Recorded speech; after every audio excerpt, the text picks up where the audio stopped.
इस मस्जिद का एक पिलर भी नहीं टूटा, इस मस्जिद का एक ईंटा भी नहीं खराब हुआ। ये मस्जिद जैसा 30 साल पहले थी, आज भी पानी में 30 साल डूबे होने के बावजूद भी ये मस्जिद वैसे क्या वैसे ही है। और ये मस्जिद के लिए बहुत बड़ा चमत्कार है और ये बहुत बड़ा करिश्मा है।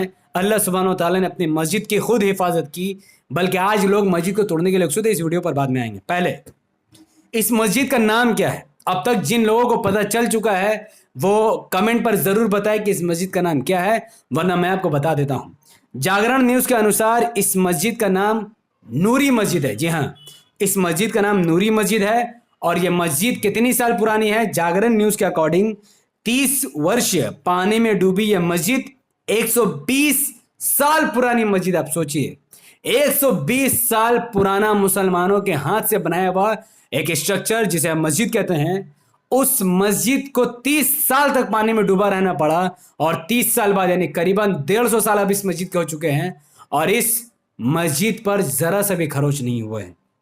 तो पानी से बाहर आई 30 वर्षों से डूबी ये मस्जिद देखने के लिए भीड़ उमड़ी, लेकिन इससे आरएसएस, विश्व हिंदू परिषद, बजरंग दल और भारतीय जनता पार्टी काफी सदमे में है, क्योंकि इस मस्जिद की तार सीधे सीधे बाबरी मस्जिद और ज्ञानवापी मस्जिद से जुड़ रही है।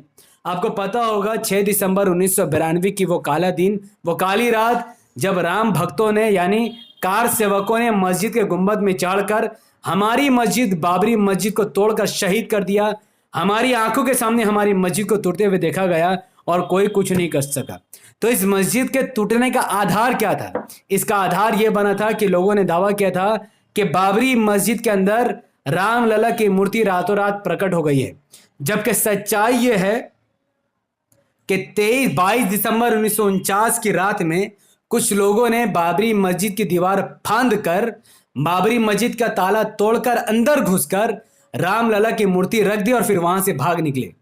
रिपोर्ट में देखिए, 23 दिसंबर 1949 की सुबह उजाला होने से पहले यह बात चारों तरफ जंगल की आंख की तरफ फैल गई कि जन्मभूमि में भगवान राम प्रकट हो गए हैं।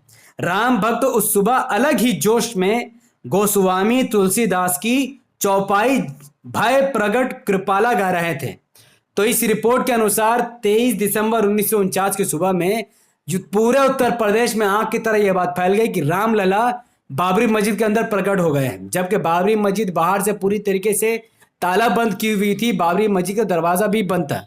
तो आखिर रातों रात और सुबह होते हुए यह बात कैसे फैल गई और लोगों को कैसे पता चला कि बाबरी मस्जिद के अंदर रामलला प्रकट हो गए थे? इसी बात पर एफआईआर दर्ज की गई थी और पुलिस ने यह बात माना और कोर्ट ने भी माना कि लोगों ने चोरी छुपे बाबरी मस्जिद के अंदर घुसकर रामलला की मूर्ति रखी। इसी को आधार बनाकर बाबरी मस्जिद को तोड़ दिया गया, क्योंकि उन्होंने कहा कि राम जन्मभूमि है, यहां पर मूर्ति प्रकट हो गई है। सुप्रीम कोर्ट ने भी उनके हित में फैसला दिया, क्योंकि उनको डर था कि कहीं बाबरी मस्जिद के हित में अगर फैसला दिया गया तो पूरे देश में ये लोग दंगा मचाएंगे, औरतों का बलात्कार करेंगे, मुसलमानों का घर जलाएंगे। इस चीज को देखते हुए सुप्रीम कोर्ट के 5 जजों ने यह कहा कि बाबरी मस्जिद 600 साल 450 साल से वहीं थी, लोगों ने वहां पर नमाज पढ़ी। आज़ादी से पहले भी वहां मस्जिद थी और आज़ादी के बाद भी वहां लोग नमाज पढ़ रहे थे, लेकिन फिर भी यह फैसला राम जन्मभूमि के पक्ष में दिया गया ताकि देश में शांति बना रहे, क्योंकि सुप्रीम कोर्ट जानता था कि जो माइनॉरिटीज है, मुसलमान है, वो शांति से रहते थे और जो लोग जो वीएचपी, बजरंग दल, विश्व हिंदू परिषद के लोग हैं, वो देश में वैसा तहलका मचाएंगे जैसा उन्होंने गुजरात में मचाया था। जब ये फैसला आया तो एमआईएम को छोड़कर राहुल गांधी, प्रियंका गांधी, मायावती, अखिलेश यादव, तेजस्वी यादव और ममता बनर्जी, जितने भी मुसलमानों को वोट लेने वाले चेहरे हैं, उन सब ने राम जन्मभूमि के पक्ष में जो फैसला था उसका स्वागत किया। इंक्लूड अकबरुद्दीन ओवैसी और असदुद्दीन साहब, जो शुरू से बाबरी मस्जिद की लड़ाई लड़ रहे थे, उन्होंने कहा कि supreme court is supreme but not infallible. उन्होंने सुप्रीम कोर्ट के इस फैसले का बिल्कुल भी स्वागत नहीं किया, इसको बिल्कुल भी नजरअंदाज नहीं किया, बल्कि इसको कहा कि यह फैसला सही नहीं है। भले से उन्होंने फैसला किया, हम इसको मानते हैं, स्वीकार करते हैं, पर हम इससे सेटिस्फाइड नहीं है। इसके अलावा जानवापी मस्जिद भी कुछ इसी तरीके से है। जब जानवापी मस्जिद पर भी इनकी नापाक नजर पड़ी, हाँ, हमारी पाक मस्जिद को उन्होंने मंदिर बनाने की कोशिश की और जो पानी का फवारा था मस्जिद में, जो वजू खाना था, उस पानी के फवारे जो कि दिख रहा है, एक कटा हुआ पेनिस दिख रहा है, एक उसको शिवलिंग का नाम दिया, कटा हुआ लिंग को शिवलिंग का उन्होंने नाम दे दिया। शिवलिंग का अपमान किया उन लोगों ने, ऐसा उसको पानी का फव्वारे को शिवलिंग बताकर उन्होंने शिवलिंग का अपमान किया और हमारी ज्ञानवापी मस्जिद को हड़पने की कोशिश की। हद तो तब हो गई कि एक पढ़ा लिखा हिंदू भी इस बात को मानेगा कि गोदी मीडिया ने कहा कि वहां पर बेसमेंट में, ज्ञानवापी मस्जिद के बेसमेंट में उनको त्रिशूल का निशान दिखा। जबकि एक पढ़े लिखे हिंदू भी इस बात को कहेगा कि त्रिशूल का निशान बायाप्ता कोई नोकीले हथियार से खरोच कर बनाया गया है। उस त्रिशूल के नीचे जब आप देखोगे तो वो डिजाइन शुरू से वैसी है, वो डिजाइन दिख रही है। जब स्ट्रक्चर बना तो वो डिजाइन बनाया गया है, लेकिन त्रिशूल के निशान तो खुरच कर बनाया गया है, वो साफ तौर पर दिख रहा है। लेकिन वो लोग नहीं माने और आज भी इसका केस दिख रहा है।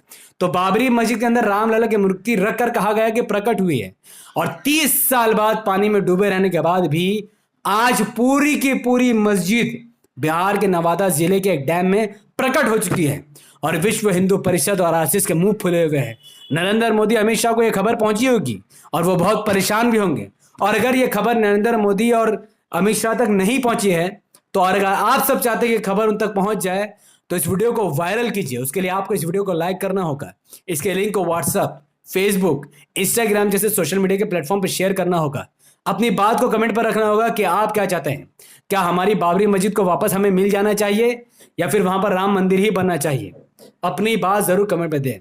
हमारे हिंदू भाइयों से मैं कहूंगा कि जब आप कहते हो कि मुसलमान देशद्रोही है, देश का गद्दार है, जब 40 साल पहले वहां पर डैम बन रहा था, तो उस डैम के बनने से पहले पूरी मुसलमानों ने अपनी बस्ती खाली कर दी, अपनी मस्जिद को वहां पर छोड़कर चले गए ताकि देश का निर्माण हो सके, देश आगे बढ़ सके। क्या इस वीडियो के बाद भी आप मुसलमानों से नफरत करोगे या माफी मांगकर मुसलमानों से आप दोस्ती करोगे, गले लगाओगे, अपनी गलती स्वीकारोगे?